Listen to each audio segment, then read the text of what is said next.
Bom, então dando continuidade na palestra de sistemas de filtros, né, vamos entrar agora na parte 2 e mostrar a linha da Trox para atender às mais variadas eficiências e requisitos dos nossos clientes, né.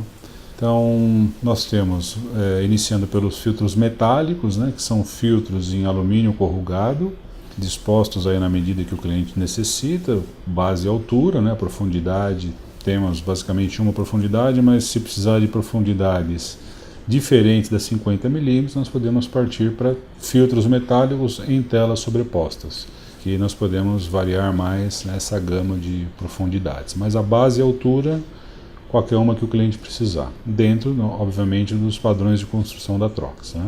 Filtros metálicos são filtros grossos de baixa eficiência, né? Então, quando se requer filtros grossos de maior eficiência, já parte-se para as mantas. As mantas podem ser em fibra sintética ou fibra de vidro.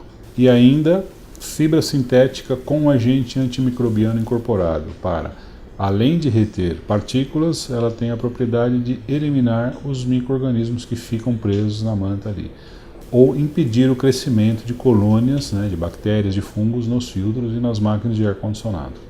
Nós temos também os filtros finos, né, que podem ser fornecidos em forma de bolsa ou em forma de filtro plissado, papel plissado em cunha, como é o caso desse, ou plano, como é o caso desse que nós estamos vendo aqui, né.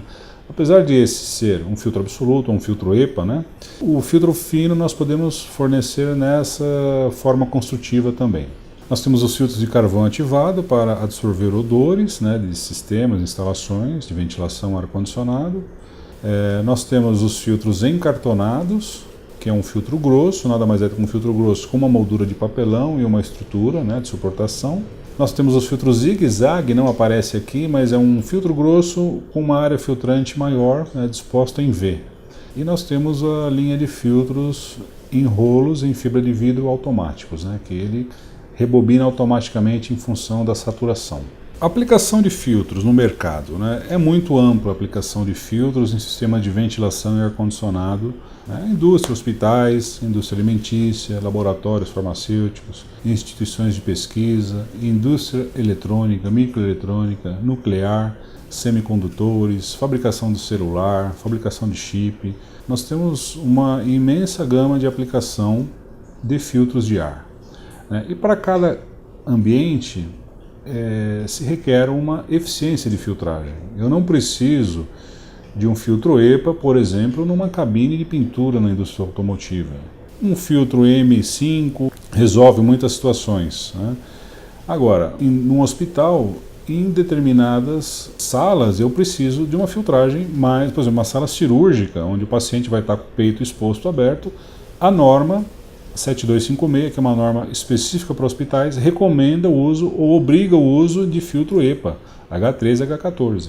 Já numa área de recuperação pós-cirúrgica, já não é tão grande a exigência, um filtro F9, um F8, um F7, às vezes até atende, né? Então depende muito também, não é só um hospital vai precisar de EPA em tudo, não. O hospital ele tem as suas áreas, as suas salas de recuperação. Transplante de medula, por exemplo, já se requer uma filtragem mais rigorosa, né? Uma UTI já não se requer uma filtragem tão rigorosa, porque o paciente não tem nenhum tecido exposto ali, né? Então, a indústria farmacêutica também tem áreas, tem as classificações mais críticas e as menos críticas, né? Não é somente a indústria que determina a filtragem. Além da indústria, tem a sua particularidade, a sua aplicação, a sua necessidade do que é crítico e do que é menos crítico. Então, aqui falando um pouco mais detalhadamente sobre os filtros metálicos, né? Então, como eu disse, a classificação dele, a eficiência é muito baixa. É uma classe G1, é para insetos, é para mosquitos, é para borboletas, é para evitar que esses insetos adentrem ao sistema de ar-condicionado, né? Então, nós temos o filtro grosso. Ele tem uma perda de pressão inicial ali em torno de 60 pascals, né? Ele é metálico, né? Ou pode ser telas galvanizadas ou fita corrugada em alumínio, tem uma resistência térmica boa, de 100 graus. As mais variadas molduras também, pode ser moldura em aço zincado, pode ser moldura em alumínio. A espessura que eu falei no início, né? Normalmente um filtro metálico ele tem 50 milímetros de espessura, mas se precisar de uma espessura menor, nós temos o F716, que é um filtro de telas sobrepostas. Podemos então variar também a espessura, né? Então, os filtros metálicos, em linhas gerais, são filtros de baixa eficiência. O filtro FMB, ele pode trabalhar imerso em oleado, ou seja, ele trabalha embebido em óleo para melhorar um pouco a eficiência. Poucos clientes utilizam, né, o óleo no filtro. Ele utiliza ele seco mesmo, ele reduz um pouco a eficiência, mas é mais prático a limpeza, enfim. Mas a Trox recomenda que esse filtro seja instalado embebido em óleo para ter a sua eficiência melhorada. Aí nós temos os filtros, ainda dentro da categoria de filtros grossos, nós temos os filtros grossos descartáveis, né? Lembrando que os filtros, voltando um pouco, que os filtros metálicos, eles são laváveis, né? Depois de um período em funcionamento, você pode lavar com detergente, deixar secar em estufa ou no sol, e são filtros reaproveitáveis. Agora, filtros grossos descartáveis também. O mais utilizado, eu diria que são os filtros descartáveis, porque são filtros de custo baixo, né, e alguns clientes até lavam algumas mantas, né, por exemplo, a manta 71B20/4 pode ser lavada. Uma manta antimicrobiana nós já não recomendamos lavar, porque a manta é incorporada com agente antimicrobiano. Se você lava a manta, você perde o agente. Então, se o cliente necessita de um filtro manta G4 lavável, é a nossa F71B20/4. Essas mantas elas podem ser fornecidas em rolos de 2 por 20 metros ou em pedaços cortados para cada necessidade. Tem as características de eficiência G4, a equivalência americana, que é o MERV8, poder de acumulação de pó, né, de cada manta, 860 gramas por metro quadrado nesse caso. Tem a perda de pressão inicial e a perda de pressão final recomendada, né, para cada modelo de filtros Trox, né. Tem a cor característica, tem espessura, enfim, tem os dados aí completos dessas mantas, né, descartáveis. Nós temos a linha de filtros bolsa F74B. Sempre que se fala em F74B, nós já entendemos que são filtros bolsa, né? O número que vem depois da especificação que vai determinar se é em fibra de vidro, se é em fibra sintética, se é em fibra, se é antimicrobiano. Mas nesse caso, por exemplo, são filtros em fibra de vidro. A matéria-prima, né, é fibra de vidro, e nós temos basicamente duas eficiências para filtros bolsa em fibra de vidro, né? Então temos o F74B31, que é um M6, né? E o F74B33, que é um filtro de eficiência F9, já de acordo com a norma brasileira 16101. De novo, as características de a equivalência da norma americana, a profundidade máxima das bolsas, a pressão inicial, a pressão final, né?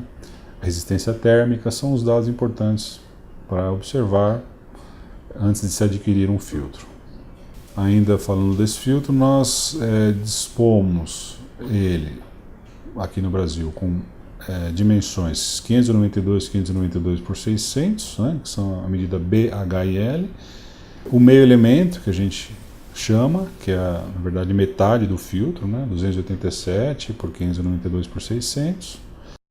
Essas medidas tarjadas em laranja, elas são dimensões especiais que devem ser consultadas antes, né? Mas essa é a disposição do filtro. Base, altura, profundidade. E também é importante a espessura da moldura, a profundidade da moldura, porque é essa que vai dar o encaixe na máquina do cliente, né? Tem alguns casos de filtro com 20 que fica folgado, e você precisa também atentar quanto à profundidade da moldura, né? A moldura pode ser também em chapa galvanizada ou plástico. Os filtros da linha F74 BSB são os filtros antimicrobianos, né? São filtros em fibra sintética, são descartáveis, são fibra sintética, né? Bactericida ou antimicrobiano. As molduras elas podem ser fornecidas em aço galvanizado, plástica ou inox, né? Então, a linha BSB, nós temos basicamente 3 modelos, né, de filtros antimicrobianos com diferentes eficiências. Por exemplo, o F74 BSB 95 ele tem a cor amarela, o BSB 85 rosa e o 65 roxo, uma maneira de se identificar a eficiência do filtro. Então esses filtros, uma vez instalado num sistema de ventilação e ar-condicionado, toda partícula que fica retida, todo micro-organismo que fica retido nesse filtro, ele acaba morrendo porque o agente antimicrobiano incorporado à manta inibe o crescimento de colônias de fungos e bactérias. Utilizado é o agente Sporax, que é aprovado pelo FDA dos Estados Unidos. Então essa é uma matéria-prima importada com laudo aprovado pelo FDA, né, da sua eficiência antimicrobiana. Olhando a parte dimensional do filtro, ela respeita aquela tabela anterior e nós temos ainda alternativas de filtros menos profundos. Filtro com fibra de vidro nós só dispomos de profundidade de 600 milímetros. Quando se parte para a linha BSB, nós temos já algumas alternativas de profundidade: 305 milímetros, 600 milímetros ou 381 milímetros. Então nós temos essas três possibilidades de fornecimento. Essa outra linha de filtros da Trox, a linha PFS, é uma linha mais recente. Esse filtro, o objetivo dele foi um filtro de um custo-benefício bem interessante. É um filtro já fornecido com moldura plástica, é um filtro muito leve no manuseio e ele tem eficiência até F8. Os filtros antimicrobianos, eles têm obviamente um custo um pouco mais alto por ter, né, o agente incorporado à manta, mas nem todo cliente necessita de agente antimicrobiano incorporado à manta. Por isso que a Trox lançou o filtro PFS, que ele tem a sua eficiência por partícula de acordo com a norma, né, regulamentado por norma, e esse é sem o agente antimicrobiano. De novo, a gama de dimensões, né, em função da vazão de ar e perda de pressão inicial, né, são os dados importantes antes do cliente adquirir um filtro, é olhar dimensão, eficiência, número de bolsas é importante também, a vazão e a perda de pressão inicial. São dados aí básicos para o cliente especificar o filtro. Aqui já estamos falando da linha de filtros plissados em papel, né, da linha 756, 757 e 759. Esses filtros em papel, eles têm a mesma eficiência que um filtro bolsa. O que muda é a característica construtiva, que ao invés de utilizar uma manta em fibra sintética, ele usa o próprio papel em microfibra de vidro, e o papel é dobrado, é plissado, até atingir a vazão requerida para cada elemento, né? É comum, às vezes, o cliente utilizar o filtro bolsa e ele, por uma questão de otimizar o estoque, ele acaba trocando esse filtro bolsa por um filtro plissado que ele encaixa, inclusive o encaixe na máquina é o mesmo, né? Então é uma alternativa aos filtros bolsa e vice-versa, né? Aqui tem uma imagem, né, dos filtros da linha F759 e 757, como eu disse, né? Então ele já tem a moldura plástica, também é um filtro muito leve, ele é tipo cunha é esse formato em V, né, que a gente observa aqui no filtro, e ele pode ser montado na estrutura FBPA da Trox ou FBDU da Trox. Então a estrutura que suporta esse filtro são essas duas. Ou dentro das máquinas também da Trox que nós fornecemos, TKZs, né? Nós temos esse mesmo filtro que pode ser fornecido plano, como você vê aqui, é um pack único, uma única plissa, né?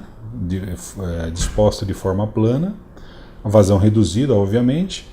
Nós podemos ter esse filtro com uma moldura de filtro EPA, que chamamos, uma moldura reta de filtro absoluto, né, diferente dessa moldura. A matéria-prima é a mesma aqui, aqui e aqui. O que muda é a disposição, as dimensões, né, profundidade e a forma que a gente dispõe a plissa, o pack, em cada estrutura dessa. Obviamente um filtro desse tem uma vazão maior do que um filtro desse, a vazão de ar. Ainda podemos ter molduras em aço inox, né, meio elemento, a gente chama seria um meio elemento desse filtro com uma moldura em aço inox. E ainda com uma moldura especial, uma moldura para reduzir profundidade de máquinas, por exemplo. Quando você tem 300 milímetros, a sua máquina acaba ficando mais comprida, mas nós temos ainda a alternativa de fornecer esse filtro com 60 ou 90 milímetros, né? E ainda o mesmo filtro, na mesma categoria de filtros finos, nós podemos fornecer com moldura em madeira, MDF, que é fácil de incinerar, né? Por exemplo, numa situação onde esse filtro trabalha numa exaustão de uma área contaminada, num próprio hospital, enfim, né? você pode depois incinerar esse filtro. Aqui é um resumo, né, uma tabela dos códigos, né? O P é plástico, o número 17 que aparece, 19, já é referente ao tamanho, né? Que automaticamente já chama a vazão do filtro, né? Vou dar um exemplo. Então, o filtro 759P19 é um filtro de 592 por 592 por 292, de classe de filtragem F9, de vazão de ar 5.000 m3 por hora. A pressão inicial desse filtro é 165 pascals, né? Aqui tem um peso, a informação do peso, e isso se repete para os demais tamanhos, né? O P é plástico, o M é metálico, né? Moldura em aço zincado. São as letras utilizadas para diferenciar molduras, né? Ainda falando do mesmo filtro, a forma construtiva com moldura de filtro EPA, né? Ela já utiliza o M de metálico e um código do tamanho na sequência aqui, que, por exemplo, um M41 é um filtro de 610 por 610 por 292, mantém a eficiência, né? Como disse, a matéria-prima é a mesma. A vazão desse filtro pode chegar até 5.800 m3 por hora, ou seja, você tem uma vazão maior nesse tipo de moldura. Como eu disse aqui, nos casos onde o cliente requer uma máquina, não tem espaço na casa de máquinas, então nós especificamos filtros de baixa profundidade, né, podendo chegar em 60 ou em 90 milímetros. Aqui tem até um fan coil, que é a aplicação típica desse filtro, né, quando o cliente realmente não tem espaço, né.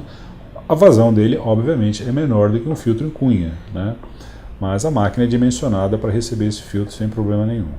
Ainda o mesmo filtro com moldura em madeira. Então aqui nós mostramos as variáveis de dimensões, né? E aqui destacados em laranja, há uma aplicação típica. KSF é uma sigla referente à caixa bag-in-bag-out da Trox. Então nós temos filtros com profundidade de 60 milímetros, né? Com uma aplicação típica em caixas bag-in-bag-out. Também eu vou mostrar um pouco mais para frente aqui o que é uma caixa bag-in-bag-out. Mesma moldura em aço zincado, enfim, é uma repetição do slide anterior, né? Só mostrando realmente uma forma construtiva com uma moldura diferente. E esse filtro também pode ser fornecido com moldura em alumínio, com essa gama de dimensões que vocês estão vendo aí. Aqui nós já estamos na categoria de filtros absolutos ou filtros EPA, né? Como é conhecido internacionalmente, né? Todo filtro que ele começa com o código F77 e 78, depois vem 0, 1, 2, 3 aqui na sequência, nesse espaço, estamos falando dos filtros EPA da Trox, né? Então, um exemplo, um filtro 781 é um filtro H13, de acordo com a norma europeia, já é um filtro classificado de acordo com a nova norma brasileira, a NBR 29463, um ISO 35H. Aqui dá uma ideia da eficiência dele, né, no teste, a resistência térmica. Um outro dado importante é a resistência térmica do filtro, né, sempre observar isso antes de adquirir o filtro. E a umidade relativa, ele pode trabalhar até 100% de umidade relativa, né, uma característica básica aqui da forma construtiva do filtro. Isso vale também para as demais eficiências, né, até 783 aqui, que seria um filtro U15, né, UPA já. Não EPA, e sim UPA. Então aqui nós temos também os filtros EPA com as mais variadas molduras, né?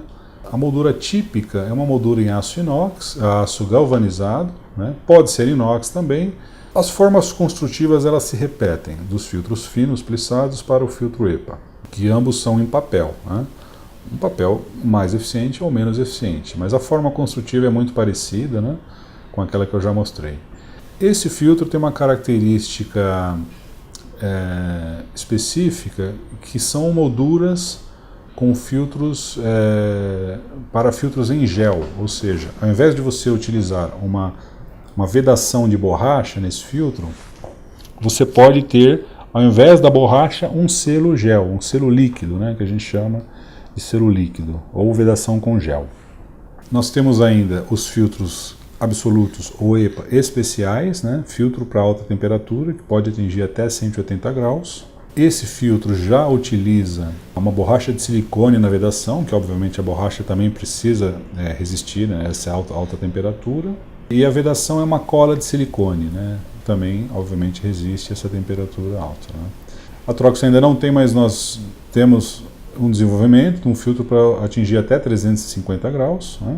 Nós temos aí, esse filtro já é uma realidade, hoje nós já dispomos de filtro de 3.400 metros cúbicos por hora e futuramente vamos apresentar um filtro para 4.000 metros cúbicos por hora também. Né? É o mesmo filtro EPA em outras vazões, né, para atender uma demanda de mercado. Esse filtro ele mostra uma forma construtiva americana, que ela é com separador de alumínio, né? Então aqui a gente consegue visualizar placas em alumínio muito finas, né, dispostas nessas ondas, que a gente chama de separador de alumínio. O que acontece? Aqui nós conseguimos visualizar a folha do papel. Então essa folha do papel ela é dobrada, né, e vai até o final lá. O que acontece? Esse alumínio, a função dele é, quando a gente dobra a folha do papel, é evitar que as duas faces se encostem. Porque se essas faces se encostassem, não ia passar ar. Então, essa folha é justamente para dar a distância entre uma dobra e outra do papel, né, permitindo assim uma passagem do ar. Obviamente ele vai ter uma resistência em passar, porque ele precisa vencer a perda de pressão do filtro, mas é o separador do filtro. Né? O separador pode ser esse metálico, pode ser o fio têxtil, como dos slides que eu já mostrei anteriormente. Né? É um filtro plissado, então o separador do filtro também é um elemento importante.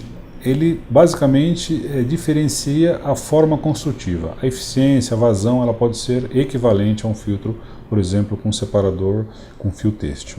Aqui mostra um pouco, resumidamente, né, os mecanismos de filtragem, né, que é a intercepção, né, quando uma partícula vem na veia fluida do ar, ela se choca com a fibra do filtro e acaba sendo aderida a essa fibra. O impacto, né, que ele vem na veia fluida e também a mesma coisa, ela se choca e acaba ficando presa ali na fibra do filtro. E a difusão browniana é aquele movimento onde a partícula é muito pequena, ela vem, teoricamente ela passou pela fibra do filtro, mas como ela tem um movimento muito descontrolado, vamos dizer assim, muito rápido, ela acaba se chocando também na fibra, que tem algum adesivo, e então ela fica presa ali pelo efeito de difusão. Isso é um resumo, né, dos mecanismos de filtragem.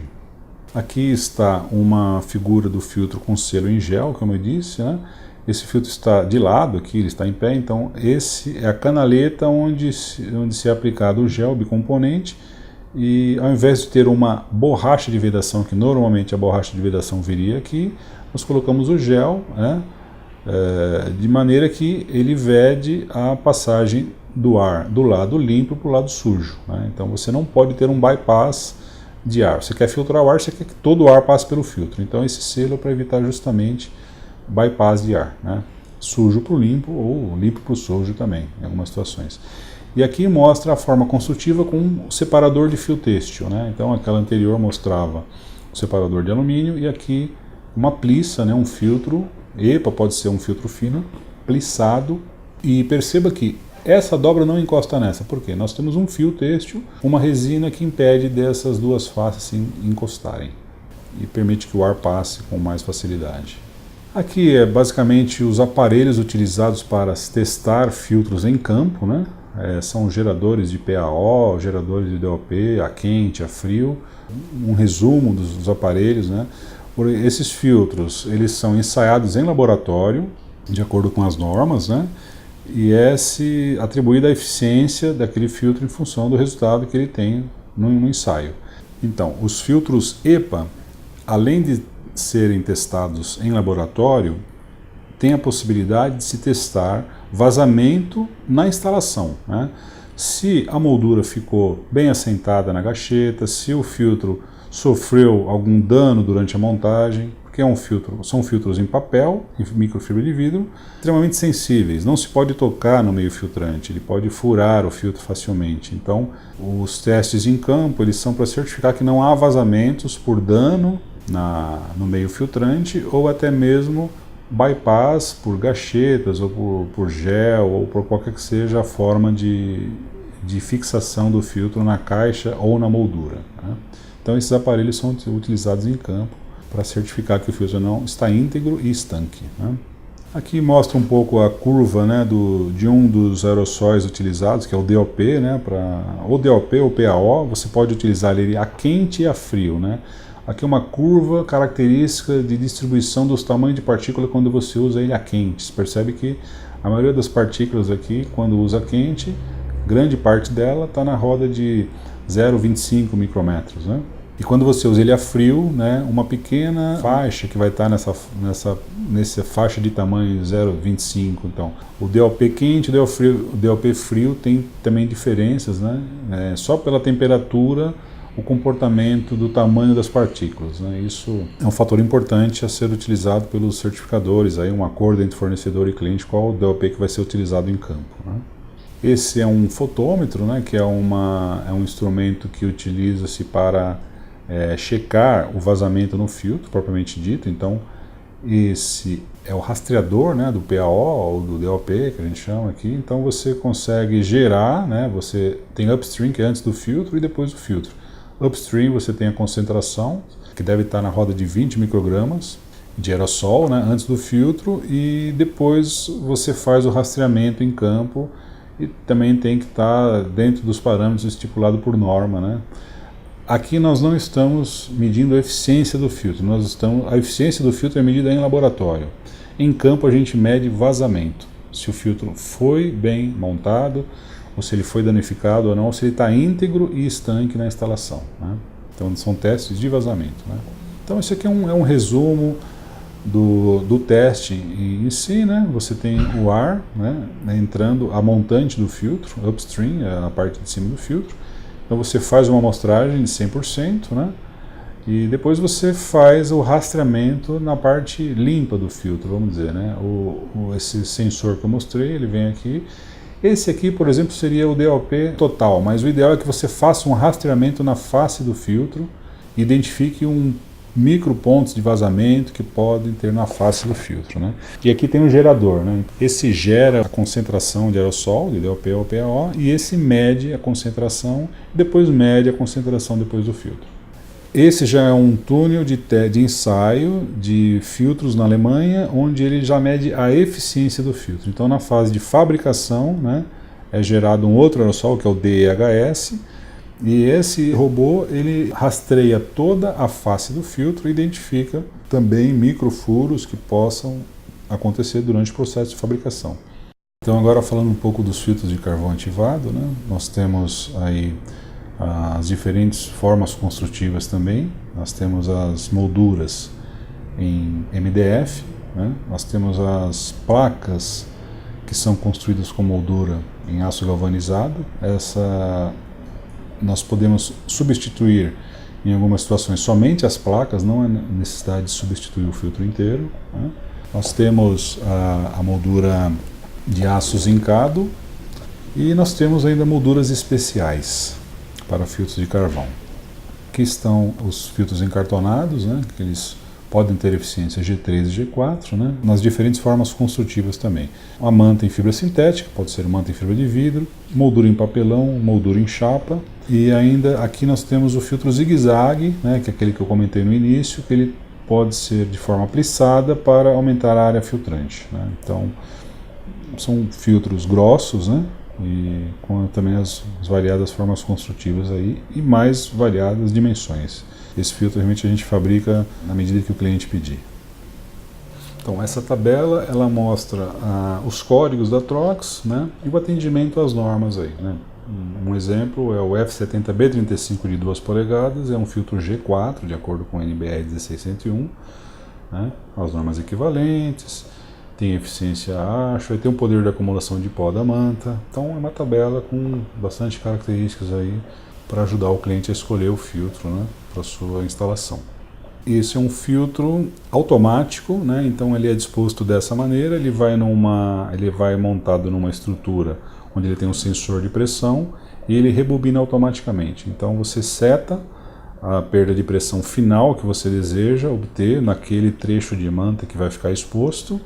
E ele, à medida que o filtro vai saturando, vai sujando, ele aumenta a perda de pressão até chegar naquele set point. Então ele chegou, ele rebobina automaticamente, e você não precisa de uma intervenção do mecânico ir lá e rebobinar. Então ele atinge e rebobina automaticamente até ele acabar toda a matéria-prima que consta dentro do rolo automático, né? Aqui nós temos os instrumentos de medição, que também a Trox pode fornecer, ou incorporado à máquina ou avulso, né? Então nós temos os manômetros de tubo U, temos o manômetro de tubo inclinado também e os manômetros eletrônicos, né? Com alarmes, enfim. As mais variadas estruturas de filtros, né? Então todos aqueles filtros eles são montados em alguma estrutura, né? Então aqui estamos mostrando as estruturas possíveis, né? Para, por exemplo, um filtro grosso, plano, só a manta recortada ela pode ser presa numa estrutura FPPA, filtro plano parede, né? O F711. Esse mesmo filtro pode ser montado numa estrutura de filtro cunha para você ter vazões maiores, ou um filtro cunha para duto, ou até mesmo um filtro com saque lateral, tipo gaveta. Aqui nós já estamos falando de caixas para filtro bolsa para duto, né? Ou seja, a Trox tem uma gama muito grande também de molduras, de caixas terminais, né? E lembrando também que esses filtros vão dentro de máquinas, né? Então uma máquina da linha TKZ, ela já tem também uma moldura própria para receber um filtro bolsa, um filtro fino plissado, enfim, né? Tem as molduras padrão. Aqui nós temos a caixa KSF, que é uma caixa bag-in bag-out que eu mencionei. Então aqui vai o filtro com 60 mm de profundidade, pode ser um filtro fino, um filtro EPA H13, H14. Essa caixa é uma caixa para troca segura de filtro, ela recebe um saco plástico antes, na entrada do filtro, e recebe um saco plástico na saída do filtro, ou seja, o operador não tem contato nenhum com um contaminante potencial que pode ter no filtro, né? Um laboratório de pesquisa de vírus, de bactérias, por exemplo, tudo fica retido no filtro, então o mecânico não pode ir lá com a mão, sem luvas e tal, então temos o sistema de bag-in, bag-out para preservar, né, a saúde de quem vai ter contato com esse filtro, né? Então aqui essa figura mostra o filtro automático já na sua moldura, né, com seu sistema automático de rebobinamento, né? Aqui uma caixa de fan filter, que ela tem um filtro EPA, ela tem um sistema de ventilador já acoplado, isso pode, por exemplo, cobrir todo o teto de uma sala, com várias caixas, né, compostas, enfim. E a linha da Trox é uma linha muito grande, aí nós temos a parte de caixas, é uma caixa terminal voltada para a indústria farmacêutica, né? Bom, pessoal, então com isso a gente encerra a apresentação de sistemas de filtros da Trox, tá? Muito obrigado pela audiência.